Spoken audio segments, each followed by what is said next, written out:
आज, कल, इसी के मध्य में मनुष्य का पूरा जीवन व्यतीत हो जाता है। और मनुष्य क्या करता है? मनुष्य सोचता रहता है भूतकाल के विषय में, भविष्य के विषय में। कल वो सोच रहा था आज के विषय में, आज वो क्षण व्यतीत कर रहा है और क्या कर रहा है? चिंता कर रहा है भविष्य के विषय में। इसमें हुआ क्या? कल हमने व्यर्थ कर दिया आज की चिंता में, आज हम व्यर्थ कर रहे हैं भविष्य की चिंता में, और कल जब आएगा तो उसे भी हम इसी प्रकार व्यर्थ कर देंगे। कब तक व्यर्थ करेंगे? देखिए, आज को चिंतन में व्यर्थ ना करें। आज कर्म करें। यदि आज आप कर्म करते हैं तो आपका भूतकाल जितना भी बिगड़ा हुआ क्यों ना हो संवर जाए, और आपका भविष्य या आगे की राह चाहे जितने भी कठिन क्यों ना प्रतीत हो, आपके मार्ग प्रशस्त हो ही जाए। विपदाएं सबके जीवन में आती हैं, किंतु अनेक लोग विपदा आने के पश्चात ईश्वर को कोसते हैं। कहते हैं कि आप हमारी रक्षा क्यों नहीं करें? हमारे मन में आपके लिए अपार भक्ति है, सदैव आपका जाप करते हैं, फिर भी आप हमें इससे बाहर निकलने का ना मार्ग दिखा रहे हैं, ना इस संकट से हमें बाहर निकाल रहे हैं। अब ये होगी आपकी सोच, आपका दृष्टिकोण। अब मैं बताता हूं सत्य क्या है। सत्य ये है कि ईश्वर सदैव आपके साथ हैं, रहेंगे। देखिए, उस बीज की दृष्टि से जो धरा के नीचे दबा हुआ, उसे परिवर्तित होना है एक विशाल से सुंदर वृक्ष। वो तभी होगा जब वो टूटेगा। टूटेगा तभी जब उसे ऊष्मा मिले। ऊष्मा कहां से मिले? सूर्य के ताप से। सूर्य के ताप से ये धरा बच नहीं सकती, उसे सहना ही पड़ता। और जब ये धरा और ये बीज दोनों तब जाते हैं, तभी तो ये प्रकृति वर्षा करती है, और उसी वर्षा से ये बीज एक सुंदर से वृक्ष में परिवर्तित होता है ना? ईश्वर सदैव हमारे साथ। इसी प्रकार आपके जीवन में भी जब भी कोई संकट आए, कोई कष्ट आए, इसका अर्थ ये नहीं कि ये आप ही के किसी पाप का दंड आपको मिल रहा है। हो सकता है भविष्य में आपको एक सुदृढ़ इमारत बनना, उसकी आवश्यकता, तो ये उसकी नींव। जितना सीखोगे, जितना शक्तिशाली बनोगे, उतनी बड़ी इमारत बनोगे। कभी भी देखें, आभूषण बनाने से पूर्व स्वर्ण को भी कई बार कसौटी पर परखा जाता है, अग्नि पर तपाया जाता है। उसी प्रकार यदि आप शूरवीर बनना चाहते हैं तो लाक्षागृह का ताप सहना ही पड़ेगा। गाँव में जब हम कभी चल रहे होते हैं और हमें कोई कांटा चुभ जाता है तो मुंह से आह निकलती है, चीख निकलती है, और कई बार श्राप भी निकलता है। परंतु क्या कभी हमने उसे इस प्रकार देखा है, ऐसे सोचा है कि हम जिस मार्ग पर चल रहे हैं उस पर हमें कांटा चुभा है, या हमने ऐसा ही मार्ग चुना है जिस पर कांटे ही काटे? कभी हमने इस प्रकार सोचा है कि ये कांटा हमें कष्ट देने आया है, या इस कांटे को हमने ही बोया? सावधानी आवश्यक है, क्योंकि कांटा चुभेगा तो पीड़ा होगी, चीख निकलेगी, श्राप भी निकलेगा। किंतु ये श्राप केवल हमारी ओर से श्राप होता है, सामने वाले व्यक्ति पर भी निर्भर करता है। अब सामने वाला व्यक्ति यदि ऐसा हो जो फूल और कांटे दोनों को समान रूप से स्वीकार करता है, तो उसके लिए श्राप भी वरदान ही बन जाता है। अंत में बात आती है सोच, विचार, दृष्टिकोण पे, क्योंकि आपकी ये सोच सच बनकर सामने आती है। इसलिए इस सोच को, इस विचार को अत्यंत महत्व दीजिएगा। इस विचार पर विचार करना सीखिए। मेरा तात्पर्य ये है कि जीवन में जब भी कुछ ऐसा हो जाए तो पूछिए कि ऐसा क्यों हुआ? क्या आपसे कोई ऐसा कर्म हुआ था जिसका ये प्रतिफल? कोई ऐसा कर्म जो अनुचित था, असत्य था, जो अभद्रता का कारण था? सोचना आवश्यक है। देखिए, इच्छा आपकी है कि आपको करना क्या है, सोच आपकी, सच आपका, जीवन आपका, निर्णय आपका है। बार जब हम कर्म करते हैं सफलता प्राप्त करते हैं, कठिन परीक्षाओं पर उत्तीर्ण होते हैं, बड़े कार्य करते हैं, हमें लगता है कि संसार से थोड़ी प्रशंसा हमें मिलनी चाहिए, अच्छा लगता है। कई बार हमें लगता है ये हमारे कर्मों का फल भी है, हमें आनंद देता है।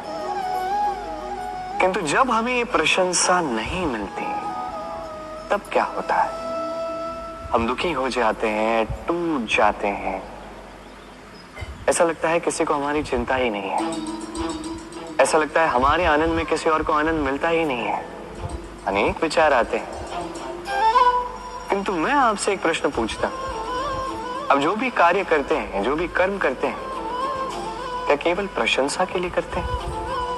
यदि ऐसा है तो इस विचार को यहीं त्याग दीजिए, क्योंकि ये प्रकृति ये हमें कुछ और सिखाती है।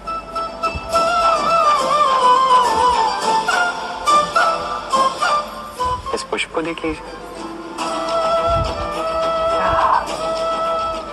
ये सुगंध जो पुष्प देता है, ये जैसे मेरे मन को उल्लासित कर देती है, जैसे मेरे मन में ऊर्जा से भर देती है ये सुगंध। किंतु विशेष बात तो ये है कि पुष्प को ये कार्य करने के लिए किसी प्रशंसा की आवश्यकता नहीं है। यही है प्रकृति की सीख। जो सच्चा होता है, जो सत्कर्मी होता है, उसे प्रशंसा की आवश्यकता ही नहीं है, क्योंकि उसके कर्म ही उसकी सुगंध होते हैं। देखिए, इत्र जो है वो नकली फूलों पर लगाया जाता है, सच्चे फूलों को इसकी आवश्यकता ही नहीं। इसी प्रकार आप भी कर्म करती जाइए एक शुभ भाव के साथ। इस मन को सदैव सदैव शांत रखिए, साफ रखिए। यदि ऐसा करोगे तो आपके कर्म इस प्रकार सुगंधित होंगे कि आपके जीवन में केवल और केवल आनंद ही होगा। ये गाय के बछड़े को कैसे वो अपनी माता का दूध पीता है,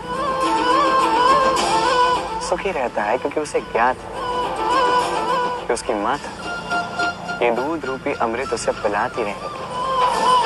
उसे ज्ञात है कि ये समय केवल उसके लिए है कि वो अपनी माता का ये दूध रूपी प्रसाद ग्रहण करता है, और इसलिए वो सुखी रहता है। इसी प्रकार ये जीवन प्रेम ही तो है। इतना छोटा सा जीवन प्रेम करने के लिए कम पड़ जाता है, कहना करके समय व्यर्थ क्यों करें? मैं यही करता हूं, आप भी यही कीजिए।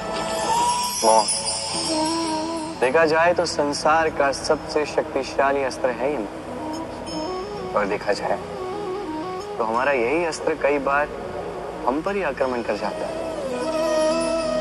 कैसे? कई बार हम अपनों को देखकर, उनके अनुचित कर्मों को देखकर, उनके अनुचित बातों को देखकर मौन साध लेते हैं। सोचते हैं कि किसी भी प्रकार से हमें उन्हें आहत नहीं करना, दुखी नहीं करना, क्रुद्ध नहीं करना। सोचते हैं ये समस्या टल जाए, तो यही तो आरंभ होता है सबसे बड़ी समस्या का। हम कुछ नहीं बोलते ये सोच के कि ये हमारे अपने, और वो व्यक्ति सोचता है कि कुछ नहीं बोलते हैं इसलिए अपने। यदि आप सत्य में किसी को अपना मानते ही हैं, उसे रोकना सीखें, उसके अनुचित कर्मों पर, उसके अनुचित बातों पर उसे टोकना सीखें। उसी समय उसे समझाइए वो क्या भूल कर रहा है, और उसे समझाइए उचित मार्ग क्या है, उस मार्ग पर उसे ले जाइए। ये होता है अपनापन। और ये करने के लिए मौन नहीं, ओंकार लगानी पड़ेगी। कई बार अनुचित कर्मों के इस मार्ग पर कुछ लोग इतनी गहन निद्रा में सो जाते हैं कि उन्हें जगाने के लिए मधुर संगीत नहीं, रौद्र ओंकार की आवश्यकता होती है। तो अपनों को जगाइए, श्रेष्ठ कर्मों के मार्ग पर उन्हें ले जाए। क्या सोचते हैं? आज कृष्ण रथी के स्थान पर बैठा है, जबकि उसे तो सारथी के स्थान पर बैठना चाहिए। यही सोच रहे हैं। कई बार जो हमें दिखता है आवश्यक नहीं कि वही सत्य। जैसे सूर्य को हम देख पाते हैं क्योंकि वो दिखता है, और सत्य ये भी है कि सूर्य दिखता है क्योंकि हम उसे देखते हैं। अब अपनी आंखें बंद कर लीजिए। अब दिन है या रात, ना कोई अंतर पड़ता है। इसी प्रकार धर्म स्थापना के इस कार्य में, धर्म के इस पथ में मैं सारथी नहीं, मैं रथ हूं।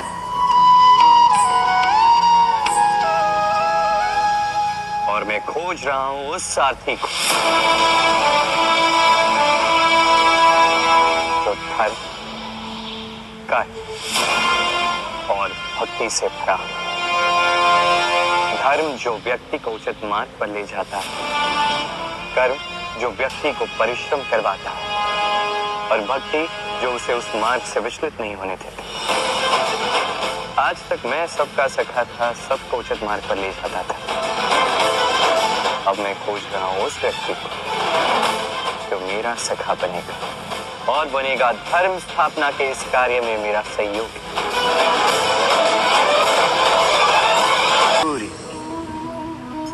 संसार में सबसे अधिक तेजोमयी है ये सूर्य, सबसे अधिक उज्जवल, सबसे अधिक शक्तिशाली। किंतु क्या कभी आपने सूर्योदय देखा है? यही शक्तिशाली सूर्य कैसे उदय होता है?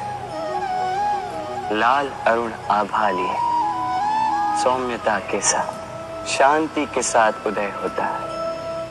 कभी सूर्यास्त देखा है? वही लाल अरुण आभा, वही सौम्यता, वही शांति। और यही एक महान व्यक्तित्व का गुण है। जब जीवन में उत्थान हो तब भी अहंकार नहीं करते, सौम्यता बनाए रखते हैं। जब जीवन में हानि हो तब भी सौम्य बने रहते हैं। यदि आप भी चाहते हैं कि सूर्य की भांति आपको मान मिले तो सूर्य की भांति बनिए। जब जीवन में आनंद आए, खुशहाली आए, तभी सीमा पार न करें। जब जीवन में पीड़ा आए, दुख आए, नाश के कगार पे न जाए। सौम्य रहे, शांत रहे, सूर्य की भांति चमकते रहे। क्योंकि हर क्षण की भांति ये भी एक क्षण है, चाहे इसमें आपको आनंद मिले, चाहे इसमें दुख मिले, ये क्षण भी चला जाएगा। संकट, संकट का नाम सुनते ही हम सचेत हो जाते हैं। इस संसार में ऐसा कोई जीव नहीं जिसने संकट का सामना न किया हो, जो संकट से घिरा ना हो। अब कुछ संकट का सामना करते हुए उस पर विजय प्राप्त कर लेते हैं, कुछ नहीं कर पाते। किंतु अधिकतर लोग संकट का ये समय बीत जाने पर संकट के विषय में भूल जाते हैं और यही उनकी सबसे बड़ी भूल होती है। संकट से जुड़ी ये 3 बातें सदैव स्मरण रखना।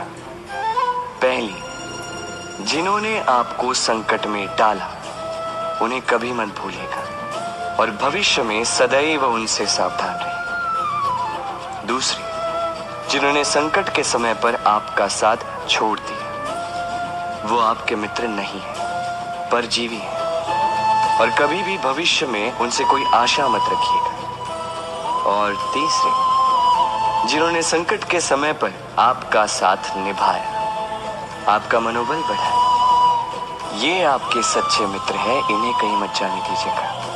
तो संकट से जुड़ी ये 3 बातें यदि आप सदैव स्मरण रखते हैं तो संकट भूल कर भी कभी आपके जीवन में पुनः नहीं आएगा। आइए आज हम बात करते हैं भाषा के विषय में। ये भाषा कितनी अद्भुत शक्ति है। तो कभी कभी हम इस विवाद में फंस जाते हैं कि कौन सी भाषा अधिक श्रेष्ठ।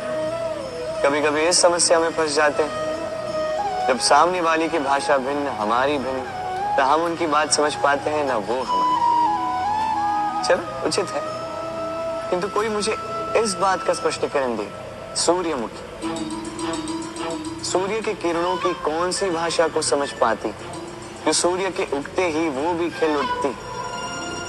चकोर, चकोर के पास ऐसी कौन सी इंद्री जो वो चंद्रमा की शीतलता को समझ पाती? गैयाओं ने ऐसा कौन सा संगीत सीखा है जो मेरी बांसुरी की धुन सुनकर स्वयं चल के आती? ये सब, ये समस्त संसार, ये ब्रह्मा केवल एक ही भाषा समझता है, प्रेम की भाषा। ना कोई शब्द, ना कोई वाक्य, बस भाव। ये प्रेम की भाषा संसार में सबसे बड़ी भाषा है, जिसे आप स्वयं भी समझ सकते हैं, दूसरों को भी समझा सकते हैं। मनुष्य का स्वभाव है सोचना, सोच विचार कर निर्णय ले और निर्णय लेके इस दुनिया को बदलने की सोच के साथ आगे बढ़ना, है ना?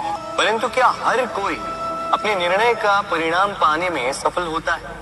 क्यों कुछ ही लोग इस संसार को बदल पाते हैं, अन्य क्यों नहीं? इसका कारण है और यही अंतर होता है सफल और असफल लोगों में। सफल वो होते हैं जो अपनी सोच से, अपने निर्णय से इस संसार को बदल देते हैं, और असफल वो होते हैं जो इस संसार के भय से अपनी सोच को, अपने निर्णय को बदल लेते हैं। इसलिए यदि इस संसार में कुछ बदलना चाहते हो तो अपने मार्ग तक पहुंचने का आपका मार्ग बदलो, अपनी सोच और अपना निर्णय लें। कर्म और फल। मनुष्य का ये स्वभाव होता है कि उसे अपने प्रत्येक परिश्रम का प्रतिफल चाहिए। अधिकतर बार तो इसी परिणाम की चिंता करते, कल्पना करते वो कर्म करते जाता है कि मैं ये कर्म करूंगा तो मुझे ये मिलेगा। उसकी कल्पना करता है जो ना उसके हाथ में है, ना उस पर उसका अधिकार है, ना ही वश है। वो केवल अपना कर्म कर सकता है, उसे क्या मिलेगा ये उसके हाथ में नहीं है। इसलिए आप भी केवल कर्म करते जाइए, फल की चिंता नहीं। स्मरण रखिए, जड़ और शाखाएं जिस प्रकार एक दूसरे से जुड़ी हैं, उसी प्रकार कर्म और फल एक दूसरे से जुड़े। जो भी आप कर्म करोगे उसका फल आपको अवश्य मिलेगा। इस फल की चिंता में कर्म का समय नष्ट ना कीजिए, क्योंकि जो व्यक्ति समय नष्ट करता है, समय उस व्यक्ति को नष्ट कर ही देता है। कर्म कीजिए निस्वार्थ भाव से, फल की चिंता ना कीजिए। परिवर्तन इस संसार का शाश्वत नियम। कोई भी राजा नहीं जो सदैव राजा रहता है, कोई भी धनी नहीं जो सदैव धनी रहेगा। संसार में सूर्य का स्थान लेने के लिए भी चंद्रमा आ जाता है। कोई स्थान जिसे खंडित कहा गया था वहां महल बने, कोई स्थान जिसे आज मलिन कहा जाता है कल वहीं पे मंदिर बन सकता है। कोई भी ऋतु सदैव के लिए नहीं रहती, कभी भी समय सदैव एक सा नहीं रहता। आज जो आपके पास है कल किसी और का था, आज जो आपके पास है कल किसी और के पास ही चला जाएगा। आपके साथ यदि कुछ रहेगा तो केवल आपके कर्म, उस कर्म के परिणाम भी आपके नहीं है। आप केवल कर्म कीजिए, बाकी जो होगा वो परिवर्तन। और इस परिवर्तन से भयभीत होने की आवश्यकता नहीं है, इसका स्वागत कीजिए। यदि आप मुस्कुराहट के साथ इस परिवर्तन का स्वागत करेंगे तो परिवर्तन भी मुस्कुराहट के साथ आपका साथ देगा। बट वृक्ष का बीज राई से भी छोटा होता है, पर जब वो अपना रूप धारण कर लेता है तो एक विशाल वृक्ष में परिवर्तित होता है, जो सहस्त्र वर्षों तक जीवित रहता है, छाया देता है, पक्षियों को घर देता है और यात्रियों को विश्राम करने का स्थान देता है। क्यों? क्योंकि वो छोटा सा बीज वो भूमि के भीतर जाकर अपना खोल तोड़ता है, अंधकार में रहता है। जितनी भी धूप क्यों ना आए, कितनी भी वर्षा क्यों ना आए, सब सहता है। तत्पश्चात एक कली का निर्माण होता है, फिर धीरे धीरे वो एक विशाल वृक्ष में परिवर्तित होता है। देखिए, जीवन में कठिन समय आता है इसके लिए नहीं ताकि आप हार मान लें, इसलिए आता है ताकि आप भविष्य निर्माण के लिए स्वयं को सज्ज कर दें। यदि कठिन समय में आप भी उस बीज की भांति डटे रहेंगे तो आप भी एक दिन उस विशाल वृक्ष की भांति अपना अस्तित्व बनाएंगे, जो सहस्त्र वर्षों तक पहचाना जाएगा। संचय। मनुष्य जब से सोचने समझने लगता है, संचय करना आरंभ करता है। संचय करता है भोजन का, धन का, शक्ति का। अपने लिए करता है, अपने परिवार के लिए करता है, पत्नी के लिए, संतान के लिए, संतान की संतान के लिए भी करता है। संचय करने के लिए उसके पास अनेक कारण हैं और उसे ये लगता है कि इस संचित शक्ति से कोई उसका कुछ नहीं बिगाड़ पाएगा। भूल जाता है मनुष्य ये महत्वपूर्ण बात, ये सत्य। वो इस संसार में खाली हाथ आया था, यहाँ से उसे खाली हाथ ही जाना है। जो यहाँ का है वो यहीं रह जाना है। यदि कुछ उसके साथ जाएगा तो वो है उसके कष्ट और कुछ। इसलिए यदि कुछ अर्जित ही करना है तो शुभ कर्मों को अर्जित कीजिए, आत्मशक्ति को अर्जित कीजिए, क्योंकि परलोक में यही तो आपकी संपत्ति होगी। अब कहिए आपको अर्जित नहीं करनी। लगन देखा जाए तो 3 अक्षरों का ही शब्द है और समस्त त्रिलोक उसी पे आधारित है। आप इस संसार में आए हैं तो सांस लेंगे, निश्चित रूप से बदले में कुछ देना भी होगा ही। आप पर निर्भर करता है आप देते क्या है। देते क्या है इस संसार को, इस समाज को, अपने परिवार को, और बदले में लेते क्या है, यश या अपयश। देखिए, एक था रावण जिसने समुद्र पार किया सीता हरण के लिए, और एक थे श्री राम जिन्होंने समुद्र पार किया, सेतु बना के गए सीता को वापस लेके आने के लिए। दोनों ने समुद्र पार किया, बस अंतर था तो लगन की समझ का, लक्ष्य का। अनेक लोगों की यात्रा एक जैसी हो सकती है, पर आनंद तभी मिलेगा जब लक्ष्य शुभ हो, महान हो, जिस लक्ष्य में इस संसार का कल्याण होगा, व्यक्ति का सम्मान होगा। यदि आपका संकल्प उचित है तो आपका लक्ष्य भी उचित ही होगा, अन्यथा केवल विनाश होगा। और उचित तो यही है कि विनाश से स्वयं को बचाया जाए। क्यों? तो जीवन में जो भी लक्ष्य बना रहे हैं, स्मरण रखिए वो शुभ लक्ष्य होना चाहिए। यदि ऐसा होगा तो आपकी यात्रा और आपका जीवन दोनों सुखमय होगा। सुरक्षा क्या है? ये सुरक्षा क्या कोई कवच है या कोई सीमा है? ये सुरक्षा कुछ और है। हमारे माता पिता, हमारे प्रियजन, हमारे मित्र, ये समाज, हमारे शुभ चिंतक, हमारे संबंधी, ये सभी हमें हमारे जीवन में किसी प्रकार की सुरक्षा देते हैं, कोई कवच देते हैं किसी न किसी रूप में। और देखा जाए तो हमारे पराक्रम में, हमारी वीरता में, हमारे साहस में यही सुरक्षा सबसे बड़ी बाधा बनती है। कभी देखिए, जब आपको कोई सुरक्षा ही ना मिले या आप इस सुरक्षा को तोड़ के बाहर निकले, तब आपकी वीरता चरम सीमा पर होती है। क्यों?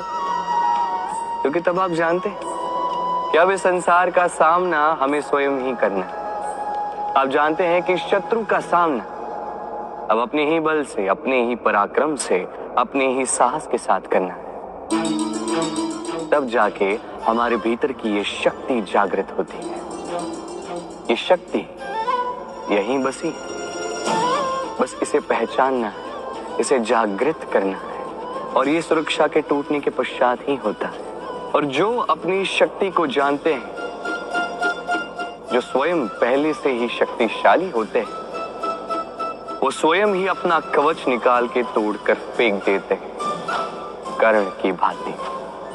और उसके पश्चात चाहे आपको हार मिले या आपको जीत मिले, वही बड़ी होती है, वही प्रशस्त होती है। इसलिए त्याग दीजिए इस भय को, अपने आसपास के इस सुरक्षा चक्र को तोड़ दीजिए और सामना कीजिए इस संसार का, सामना कीजिए अपने शत्रु का।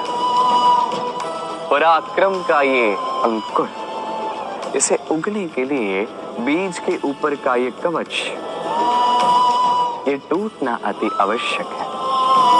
कर्म और फल देखा जाए तो ये समस्त ब्रह्मांड इन्हीं दोनों के मध्य में स्थित है। मनुष्य कर्म करता है अच्छा फल पाने के लिए, और अच्छा फल पाने की चाह में कई बार वो ये भूल ही जाता है कि ये कर्म वो कर क्या रहा है। मैंने कहा था कर्म करो, फल की चिंता नहीं, किंतु ये कर्म क्या कर रहे हो इसके विषय में सोचना भी आवश्यक है। अन्यथा कई बार हम ऐसे कर्म करते जाते हैं जो ना चाहते हुए भी विष बन जाते हैं। जो हुआ दुशासन के साथ, दुर्योधन के साथ, गुरुद्रोण के साथ। एक की मंशा उचित नहीं थी, एक का विवेक उचित नहीं था, और एक ने जो पक्ष चुना वो पक्ष उचित नहीं था। और ये जो इनके साथ हुआ, आपके, मेरे, हम सब के साथ हो सकता है। मैंने कहा था कर्म कीजिए, फल की चिंता मत कीजिए, किंतु इस कर्म के विषय में विचरण करना भी उतना ही आवश्यक है। देखिए, कर्म करने की उचित प्रक्रिया यही है कि फल की चिंता ना करो, किंतु यदि आपका कर्म शुभ हो तो इसका फल भी नियति आपको ही तो देगी। सदैव कर्म करते समय ये सोचिए कि आपका ये कर्म इस संसार को, इस समाज को, आपके परिवार को, आपके आसपास के लोगों को किस दिशा में ले जाएगा। यदि ये सबके लिए हितकारी तो कर्म करते जाइए, पर हाँ, निश्चित रूप से फल की चिंता नहीं करनी है।